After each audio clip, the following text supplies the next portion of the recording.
कहते हैं सावन का शंकर से बड़ा ही अन्योन्याश्रय संबंध है, क्योंकि शंकर जगत पिता कहे जाते हैं। लेकिन इस वक्त हमारे साथ जो शंकर मौजूद हैं, उनको रुपौली की जनता ने रुपौली का विधायक बनाया है, यानी कि रुपौली विधानसभा के ये शंकर सिंह मालिक हैं। हालांकि शंकर जी का इतिहास जो है वो बहुत विवादों में रहा है, लेकिन उन विवादों से हट करके रुपौली की जनता ने न सिर्फ वहाँ का इन्हें राजा चुना, बल्कि इनके ऊपर भरोसा भी जताया। लगभग 1 साल हो चुके हैं इनको विधायक बने हुए, और फिर से ये विधायक बनने की तैयारी कर रहे हैं और इस वक्त हमारे साथ बात करने के लिए मौजूद हैं। शंकर जी, बहुत स्वागत है आपका। आपका भी स्वागत है। शंकर जी, कहा जाता है कि शंकर जगत पिता है। सावन का मौसम है, आप टीका भी किए हुए हैं, शंकर के उपासक भी हैं आप, चूंकि मैंने कई बार आपका इंटरव्यू किया। ये बताइए कि जनता ने जिस उम्मीद से, जिस भरोसे से आपको चुना, उस भरोसे पे कितना खरा उतर रहे हैं? देखिए, जनता भगवान ने जिस उम्मीद से चुना, और 90% जो हमने वादा किया था जनता भगवान से, सारा वादा पूरा होने जा रहा है। विकास के मामले में, सुरक्षा के क्षेत्र में, स्वास्थ्य के क्षेत्र में, शिक्षा के क्षेत्र में। तो हॉस्पिटल भी टेंडर हो चुका है रुपौली प्रखंड में, और डिग्री कॉलेज का मांग था, डिग्री कॉलेज भी स्वीकृत पूरे बिहार में हर एक प्रखंड में कैबिनेट से मंजूरी मिल गई, नीतीश कुमार ने दे दिया। उसके बाद हमारे क्षेत्र में बिजली का समस्या है, तो पावर ग्रिड भी स्वीकृत हो गया है। तो ज़मीन अभी उपलब्ध नहीं हुआ है, न बनना शुरू हुआ है, तो ज़मीन भी उपलब्ध इसी महीना हो जाएगा, तो पावर ग्रिड का भी बनना निश्चित हो जाएगा। तो हम जो वादा किए थे सारा वादा पूरा हो रहा है। रोड का भी अभी तक में 350-400 करोड़ का टेंडर हो चुका है, 70-80 रोड का। तो जो हमने वादा किया था पुल का, 6 ठो पुल भी हो गया, उसमें 4 पुल का टेंडर भी हो चुका है, और 3 पुल का और होना है, स्वीकृत हो गया है। तो 1 साल 24 साल बनाम 14 महीना, तो जो 24 साल में नहीं किया, हम 1 साल अभी होने जा रहा है 22 तारीख को, तो इतना हम विकास का काम किए हैं।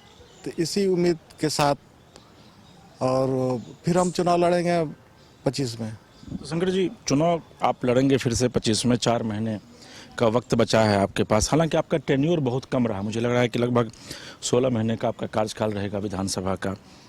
क्या कुछ तैयारियां आप कर रहे हैं? देखिए, तैयारी हमारा 2000 ईस्वी से यही है, और जब तक जिंदा रहेंगे तब तक जनता के लिए अपना जीवन समर्पित कर दिए हैं।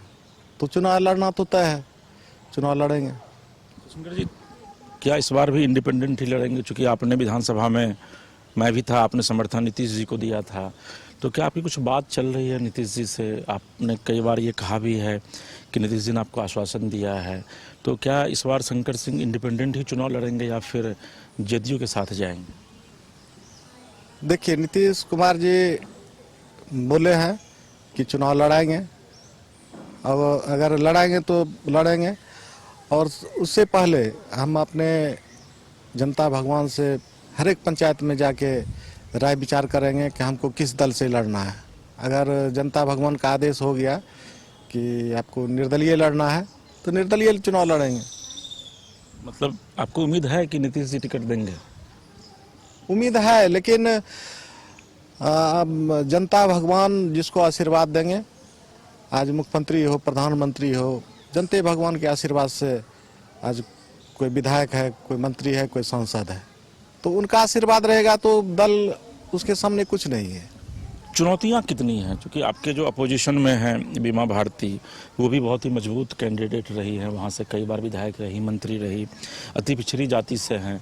आपको लगता है कि फिर से एक बार बड़ी चुनौती का सामना आपको करना पड़ सकता है? देखिए, जीवन संघर्ष का है, और चुनौती को हर वक्त हम स्वीकार करते हैं। और 24 साल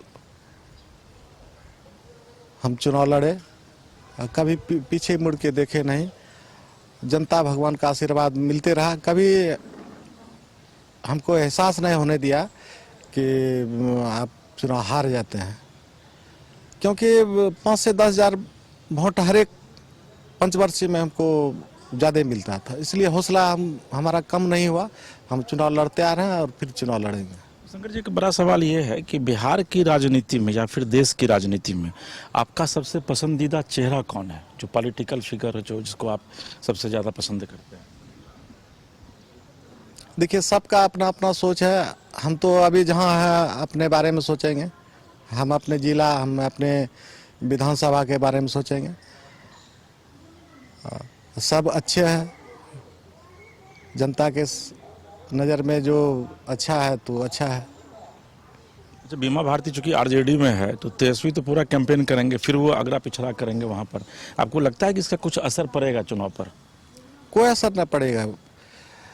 सबसे ज़्यादा अगर मत हमको मिला है तो अति पिछड़ा से, हरिजन आदिवासी से, मुस्लिम भाइयों का 80% वोट मिला है अब की बार मुस्लिम भाइयों का। तो ये हम लोग जात पात का राजनीतिक नहीं करते हैं, हम लोग जमात का राजनीति करते हैं। हर जाति धर्म को लेके हम लोग चलते हैं। आज से नहीं, जब से होश हुआ है उसी समय से हम सेवा का भाव रखते हैं, इसलिए हमको चुन के सदन भेजा है और वहाँ का जो समस्या है हम सदन में रखते हैं और विकास का काम करवा रहे हैं। शंकर जी, एक आखिरी सवाल है आपसे। कोई ऐसा काम आप बताइए जो आपने किया है और कौन कौन से काम छूट गए हैं आपको, आपके द्वारा, जो कि आने वाले चुनाव में अगर आप चुनाव जीतते हैं तो फिर उसको आप करेंगे? देखिए, हमारे विधानसभा में रुपौली प्रखंड में 10 पंचायत बाढ़ से प्रभावित रहता है और 6 महीने पानी रहता है। तो हम मुख्यमंत्री जी से भी मिलके और मंत्री से मिलके पत्र दिए हैं कि हमारे विधानसभा में 10 पंचायत बाढ़ प्रभावित रहता है, 6 महीने पानी, और वहाँ रिंग बांध होना चाहिए। तो मुख्यमंत्री जी भी बोले हैं कि नहीं नहीं, एकदम सर्वे करवा के हम करवाते हैं। तो अब सर्वे टीम पहुँचने के बाद प्रस्ताव भेजे हैं केंद्र सरकार को, क्योंकि वो हजारों करोड़ का काम होगा, बिहार सरकार से यहाँ से होगा नहीं। केंद्र सरकार को यहाँ से प्रस्ताव लिख के दिए हैं और जब हो जाए, अगले टर्म में हो जाए, लेकिन रिंग बांध बनेगा। बिहार सरकार का सहयोग मिल रहा है आपको? 100% सहयोग मिल रहा है। जो चाह रहे हैं वो हमारा काम कहीं नहीं रुक रहा है। सारा विकास का काम राज्य सरकार के द्वारा नीतीश कुमार के आशीर्वाद से ही हो रहा है। चलो, तो ये हमारे साथ शंकर सिंह थे, रुपौली के विधायक हैं, और कहते हैं कि जनता ने विकास के नाम पर इनको बतौर इंडिपेंडेंट चुन करके भेजा है, और अगर कोई भी राजनीतिक दल टिकट नहीं भी देता है तो अपने काम के बदौलत ये इंडिपेंडेंट फिर से चुनाव लड़ेंगे और जीत कर जनता के आशीर्वाद से बिहार विधानसभा पहुंचेंगे। पटना से कैमरा पर्सन राज बल्लम के साथ इसके राजीव, न्यूज़ बाइस्कोप।